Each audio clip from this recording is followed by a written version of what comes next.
हमें वचन से परिपूर्ण होना है और हमें आत्मा से परिपूर्ण होना है।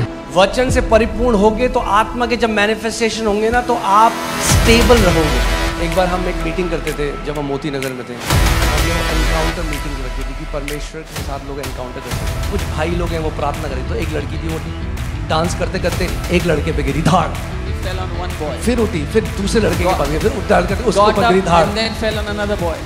जब हमने उससे बात की, कह रही मैं नहीं कर रही, ये पवित्र आत्मा करा रहा है। मेरी बात ध्यान से मेरी बात सुनो, पवित्र आत्मा कभी भी आपके विल को ओवरराइड नहीं करता है। वो परमेश्वर का आत्मा है, दुष्ट आत्मा नहीं है। स्मिथ विगलस्वर्थ ने एक कोट कहा था, can the team put it? I really like this quote. Smith Wigglesworth had said something and I want you to see it. He said, all word and no spirit and you will dry up. केवल वचन और आत्मा नहीं होगा तो तुम सूख जाओगे। मैंने कहा था ना सूखी हुई भिंडी। तो कई मसीह जो वचन से तो भर लेते हैं मगर आत्मा नहीं होती,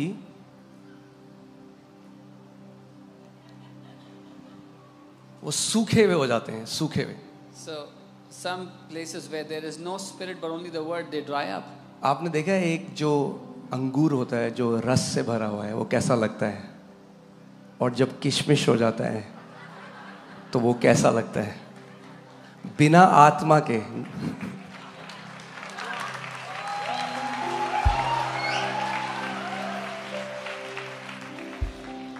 Okay, so he said all word and no spirit and you will dry up. उन्होंने कहा केवल वचन और आत्मा नहीं हो, वचन होगा आत्मा नहीं होगा तो सूख जाओगे। All spirit and no word and you will blow up. केवल आत्मा होगा वचन नहीं होगा तो फूल जाओगे। Word and spirit together and you will grow up. आत्मा और वचन साथ होगा तो बढ़ोगे। इसीलिए आज हम उस बैलेंस की बात कर रहे हैं कि हमें दोनों साथ में चाहिए। Which is why today we are talking about that balance that we need both together. Doctrine बहुत जरूरी है, Doctrine is very important. Doctrine is not the substitute for the person of Jesus. लेकिन डॉक्ट्रिन यीशु मसीह के व्यक्तित्व की जगह नहीं ले सकती। ओके, सो अब हम आते हैं दूसरे एक्सट्रीम पे। Now let's come to the second extreme. और ये कलीसियाएं कैसी लगती हैं? And what these churches look like. Spirit without word. आत्मा, केवल आत्मा लेकिन वचन नहीं। ये प्रोड्यूस करते हैं फैरिसीज, जो पहले थे वो उत्पन्न करते हैं फरीसियों, और ये प्रोड्यूस करते हैं एड़े। and these produce weird people. सच बता रहा हूं, I'm telling you the truth. वचन ही है। ये रोज दिन में 8-9 दर्शन देखते हैं। There's no word but they will see 8-9 visions every day. There is lot of hype, emotionalism. बहुत ज्यादा भावनात्मक। अगर रो रहे हैं लोग तो हम कह रहे हैं वाह परमेश्वर मूव कर रहा है। If people are crying we say wow God is moving. And yes, परमेश्वर जब मूव करता है तो लोग रोते हैं, don't misunderstand me. Yes, when God moves people do cry. But there is lot of spiritual immaturity here. लेकिन इस जगह पर बहुत सी आत्मिक बचपना है। Okay?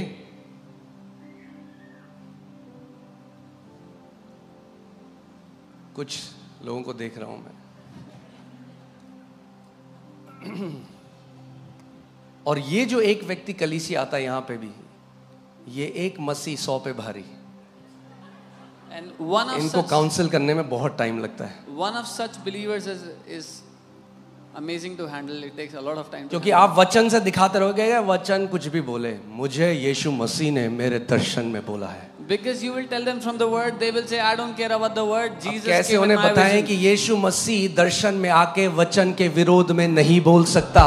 But how to tell them that Jesus cannot come in a vision and speak against His word?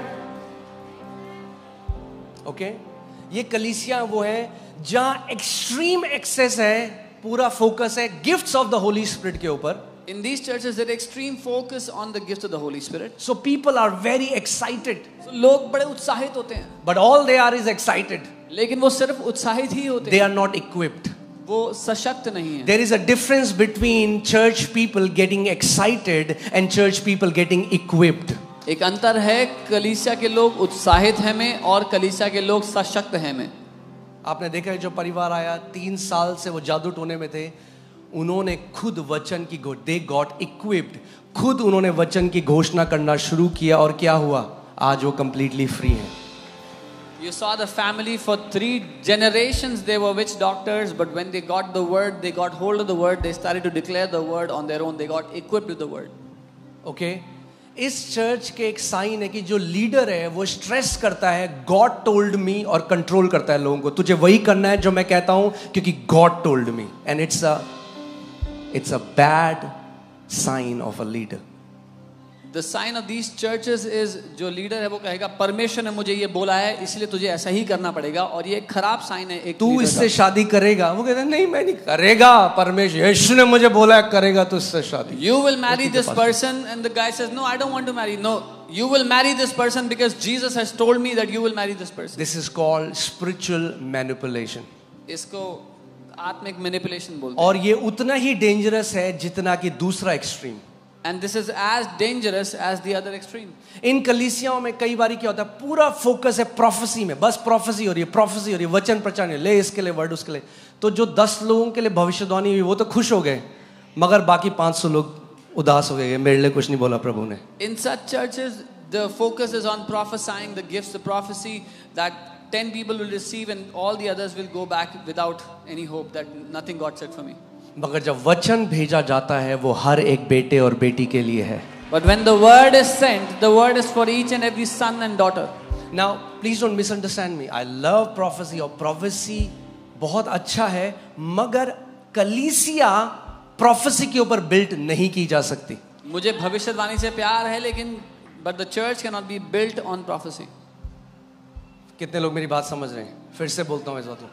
कलीसिया भविष्यवाणी के ऊपर बिल्ड नहीं की जा सकती. कलीसिया परमेश्वर के जीवित वचन के ऊपर बिल्ड की जाती है.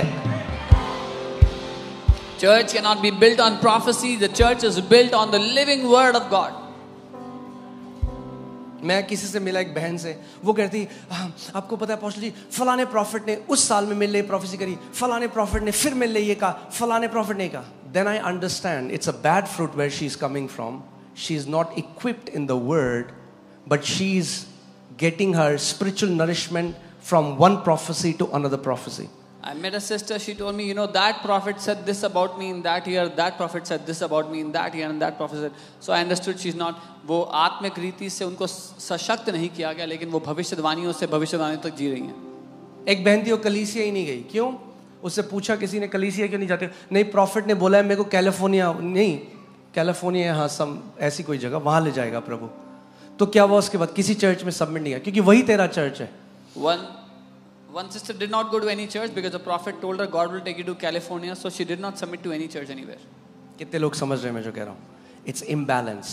It's an unhealthy church. ये एक अस्वस्थ साइन है, एक अस्वस्थ कलीसिया का imbalance है. एक जगह लोग हो जा रहे हैं फरीसी, एक जगह लोग हो जा रहे हैं. In one place people are becoming Pharisees, in the other they are becoming weird. US में रिवाइवल हुआ, और एक और एक्सट्रीम है जब चर्च में अनहेल्दी स्ट्रेस है रिवाइवल के ऊपर, not on the word. And there is another unhealthy stress when there is the church's focus is on the revival and not on the word. जब वचन पर नहीं बेदारी पर ध्यान है पूरा. Everything revolves around the revival. सब कुछ बेदारी के. And revival is powerful. Don't misunderstand me. बेदारी शक्तिशाली है, गलत मत समझो. बट एक रिवाइवल आया जहां पे लोग आए, और क्योंकि उनके अंदर वचन नहीं था और परमेश्वर की उपस्थिति थी, वो वियर्ड मैनिफेस्टेशन लगे. लोग कुत्तों की तरह भौंकने लगे. ये असली की मैं बात बता रहा हूं आपको. सियारों की तरह ऊ करने लगे विश्वासी लोग. वियर्ड मैनिफेस्टेशन होने लगा. क्यों? क्योंकि स्ट्रेस किस पे था? केवल manifestation of the spirit and not on the word. A revival came and the people there they started to bark and behave like animals because वचन पर ध्यान नहीं था, लेकिन प्रकटीकरणों पर ध्यान था. ओके, इन कलीसियाओं में decisions are based on visions and dreams. In these churches जो निर्णय हैं वो निर्धारित हैं दर्शनों और सपनों पर. और जब आप लोगों से मिलोगे वो आपको केवल वही सब बातें बताते रहेंगे. And when you meet these people, they will only tell you about their dreams and visions. And let me say it this way. और मैं ऐसे कहूँगा. Please don't feel bad. I have to speak the truth. बुरा मत मानना, मैं सच कहूँगा. Some of the most immature Christians I have met think they are the most mature Christians because of their visions. मैं सबसे इमेच्योर बिलीवर्स जिनसे मिला हूँ जो ये समझते हैं अपने बारे में कि वो सबसे मेच्योर हैं अपने दर्शनों की वजह से. Their emotions are all over the place. उनकी भावनाएं बिखरी हुई हैं दुनिया भर में.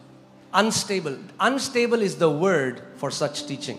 ऐसी शिक्षा के लिए जो शब्द है वो अनस्टेबल शब्द है. They are emotionally unstable. भावनात्मक रूप से वो अस्थिर हैं, अस्थायी हैं.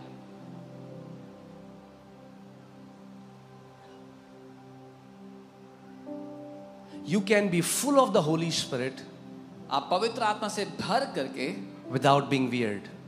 बिना अजीब हुए भी रह सकते हैं. Don't mean it. Every time you have to do something to show somebody that you are full of the Spirit. Understand what I am saying? हर बार ऐसा करके ही दिखा सकते हैं. Yes, पवित्र आत्मा आता है और आपके ऊपर आया और I believe in that manifestation होता है. मगर आप हर संडे अगर वैसा करते हो तो it's not a manifestation, it's a habit that you have developed. जब पवित्र आत्मा आता है तो हो सकता है कि इस तरह से प्रकटीकरण हो किसी के जीवन पर, लेकिन अगर हर संडे इसी तरह से प्रकटीकरण होता है तो वो पवित्र आत्मा का प्रकटीकरण नहीं, आपके शरीर की आदत है. I'm sorry but I have to speak the truth. माफ कीजिए पर सच कहना है. Jesus was full of the Holy Ghost and he was not weird. यीशु मसीह पवित्र आत्मा से परिपूर्ण था और वो अजीब नहीं था. Let me say it again. Jesus was full of the Holy Ghost and he was not weird. यीशु मसीह पवित्र आत्मा से परिपूर्ण होते हुए भी अजीब नहीं था. Okay? मैं आपको इसका रूट कॉज भी बताऊंगा ऐसा क्यों होता है. मैंने आपको बताया था, एक बार मुझे एक व्यक्ति मिला, वो मेरे पास आया और कह रहा परमेश्वर ने मुझसे एक बार बात करी. I met a person one time, he came to me and said God spoke to me once. मैंने अच्छा. I said okay. कह रहा प्रभु ने मुझे कहा. He said the Lord told me. बस चली थी, रोक बस वाले को बोल बस रोक. I was in the bus and the Lord told me to stop the bus. मैं ड्राइवर को कहा बस रोको. I told the driver stop the bus. मैं बस से बाहर उतर गया. I stepped out of the bus. तो मैं एक्साइट हो गया. मैं अच्छा फिर क्या हुआ. Now I was excited. What happened then? कह रहा फिर कुछ नहीं, घर में पैदल गया. And he said nothing. I walked home.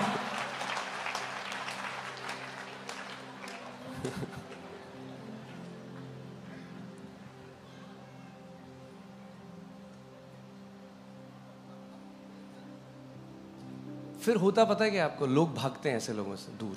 What happens is people run away from such people. और ये सोचते हैं लोग इसलिए दूर भाग रहे हैं क्योंकि वो इतने आत्मिक नहीं है जितना आत्मिक मैं हूं. And they think that people are running away from me because they are not as spiritual as I am. लोग एड़ेपन से दूर भाग रहे हैं. People are running away from weirdness.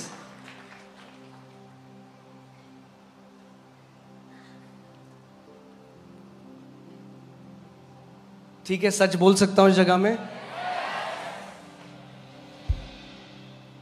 दोनों एक्सट्रीम अनहेल्दी हैं. And both the extremes are unhealthy. हमें वचन से परिपूर्ण होना है और हमें आत्मा से परिपूर्ण होना है. We have to be filled with the word and we have to be filled with the spirit.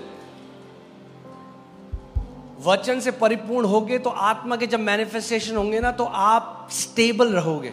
When you'll be filled with the word, when the spirit manifests, you will stay stable. एक बार हम एक meeting करते थे जब हम मोती नगर में थे. We used to do a meeting when we were in Moti Nagar.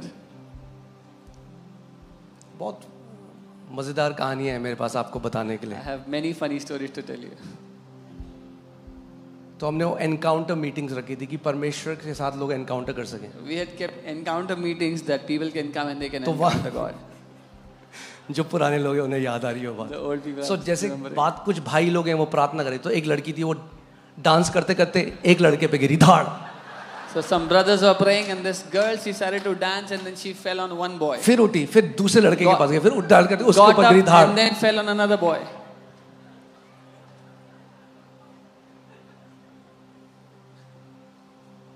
जब हमने उससे बातें, वो कह रही मैं नहीं कर रही है, ये पवित्र आत्मा करा रहा है. When we spoke to her, she said, "I am not doing this. The Holy Spirit is making me एक do बात this." ध्यान से मेरी बात सुनो, Hear me carefully. पवित्र आत्मा कभी भी आपके विल को ओवरराइड नहीं करता है।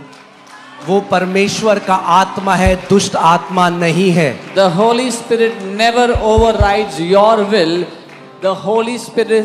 The Holy Spirit is not a demonic spirit.